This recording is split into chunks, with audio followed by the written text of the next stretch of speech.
only thing we have to fear is fear itself.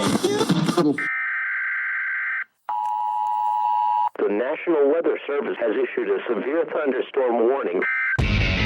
Welcome to the Common Sense Practical Prepper Podcast, where prepping doesn't have to be complicated or expensive. Coming to you from a well-defended off-grid compound high in the mountains.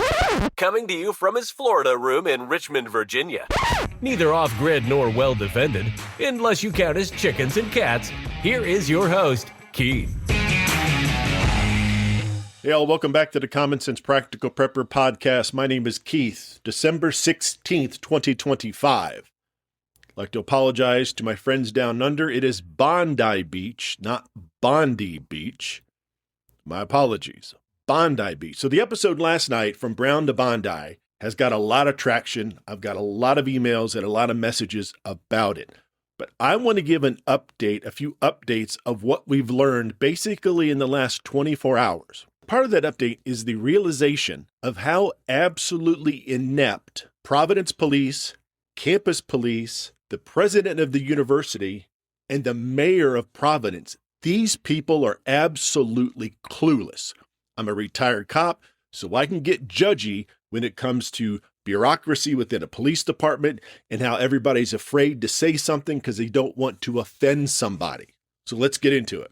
So while I was putting the script together for last night's episode, some enhanced and additional surveillance footage of the person of interest had been released. Providence PD released it, the university, the FBI released it. They actually, in that video dump, actually had a lot of video from folks' Ring doorbell cameras that are very high quality. So that gets out there, $50,000 reward. You know what happens after that. All the armchair quarterbacks, all the armchair detectives, all the internet sleuths do what internet sleuths do. And within a few hours, through all sorts of social media forensic tools, I guess you could say, several people have identified this person of interest. The way they identified the person of interest is through how he walks or his gait. Now, gait analysis is a thing. It's not as foolproof or it's not as precise as fingerprints or DNA, obviously, but gait analysis is very much a thing. So these internet detectives went out there and compared several clips of the surveillance footage that was released and compared that with tons of other videos that were captured around the university's protests, marches, just general footage all around the area. They've identified the person, and through the gait analysis, the gait of the suspect in the video matches the gait of a student, and that match is 97.6%. Very, very accurate. I'm not going to give you the name of this student or how they're affiliated with the university. I am not going to give this person any more bandwidth. They've had some press conferences. They had a press conference last night. As I've said before, I've done press conferences. And if you're going to get up there in front of people, you better be ready. You better have your answers, and you better be ready for tough questions. The press conference I had was not about a homicide. It was about a high-profile arrest I made. So I knew some of the questions going into it, and I also knew the questions I would be able to answer and the ones I would not be able to answer. When they pressed the mayor, Mayor Smiley, he said, quote, "We've been working 49 hours straight. We're all tired."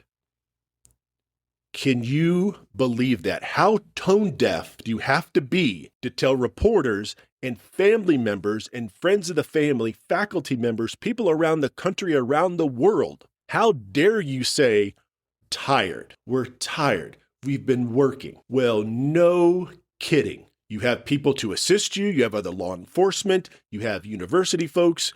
You haven't been working 49 hours straight. I can tell by looking at you. You're tired, I'm sure. You're tired of answering questions, and you're tired of, let me rephrase that. You're tired of answering questions, and you're more tired of answering the difficult questions that you do not want to answer or you choose not to answer. So, this person that the internet detectives identified, his page from the university has been scrubbed.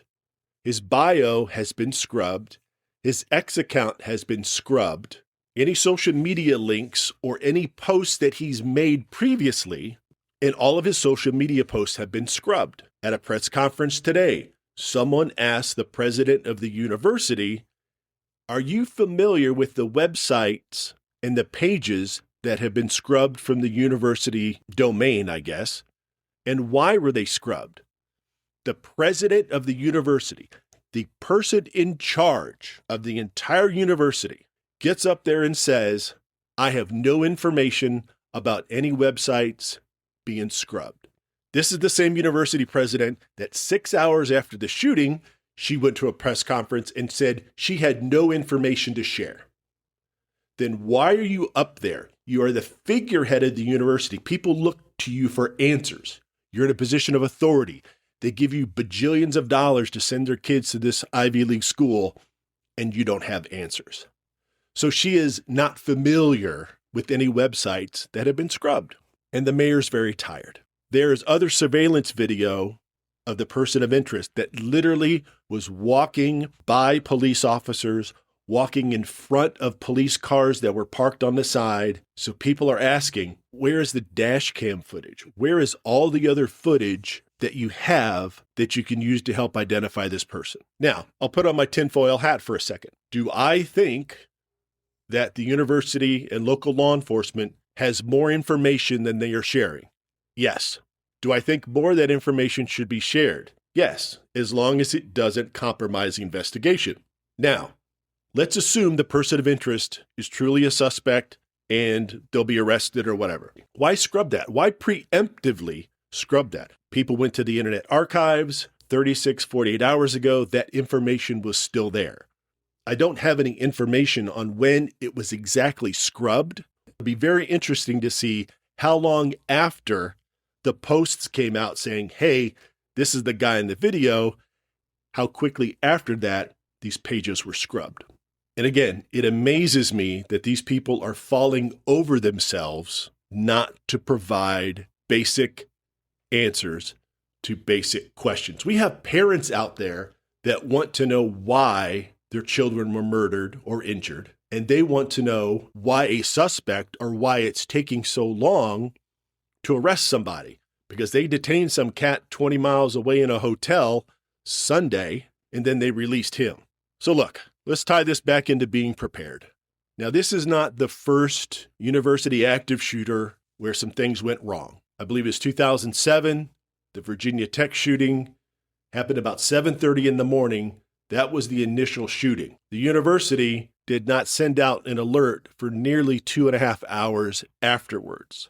In the meantime, between the first shooting and then the lockdown, the suspect went to another dormitory, to another hall, another lecture hall, chained the doors, and murdered more people. The university, by their own account, said it was a catastrophic mistake. Same thing happened at Michigan State several years ago. Some doors that should have been locked were unlocked. Somebody gained access and there was a shooting there. The Uvalde, Texas school shooting, teachers for years had requested that locks on certain outside doors be replaced because they weren't locking correctly. The killer walked through a door that had not been repaired. Speaking of emergency notifications, sirens, a lot of universities have those. A lot of school systems have apps. They can send out messages, mass alert messages. The parents get them. The university president today at Brown was asked, why didn't the emergency siren activate during this active shooter situation? Her response, that's not what the siren's for. Follow-up question by the reporter, and kudos to the reporter. No, actually your own website says the siren is used in case of an active shooter. Her response, it depends. It depends on what? What we're saying is, don't know your university. You don't care for the faculty. You don't care for the students. You're just going to take your $310,000 salary and go to your little cocktail parties and hobnob with all the bigwigs. Okay, I'll stop. Little too judgy, but this has got me really riled up. So to recap, a person of interest has been 97.6% verified as the person of interest, the true person of interest, by a gait analysis.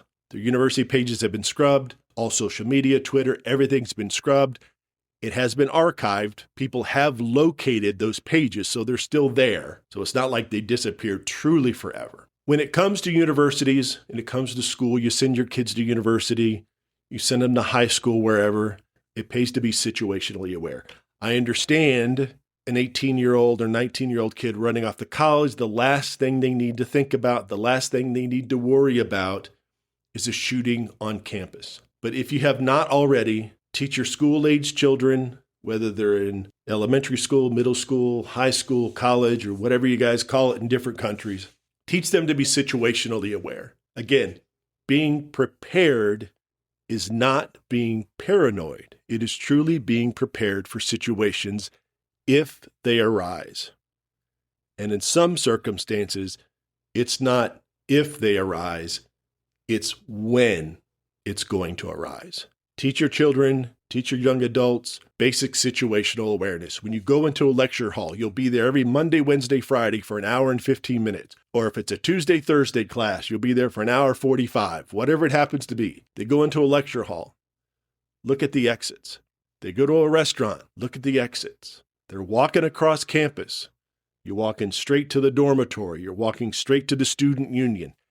No other ways to leave the quad. No other ways to get out of an area if it becomes part of a situation or part of an active shooter. It is much better to be prepared and not have to use those plans, not have to be situationally aware. It's much better to have that as a backup plan and not have to use it than being thrown into a situation and you have no plan at all.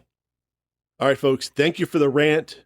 But the more I did my research today, the more fired up I got. And I just absolutely incensed at the university's handling of this and local law enforcement's handling of this situation. All right, I'm going to take a deep breath and maybe grab a Diet Coke. All right, folks, as always, be careful out there, take care of one another, and until next time. Thanks for listening to the Common Sense Practical Prepper Podcast. Be sure to subscribe so you don't miss an episode. While you're at it, help spread the word by leaving a rating and review.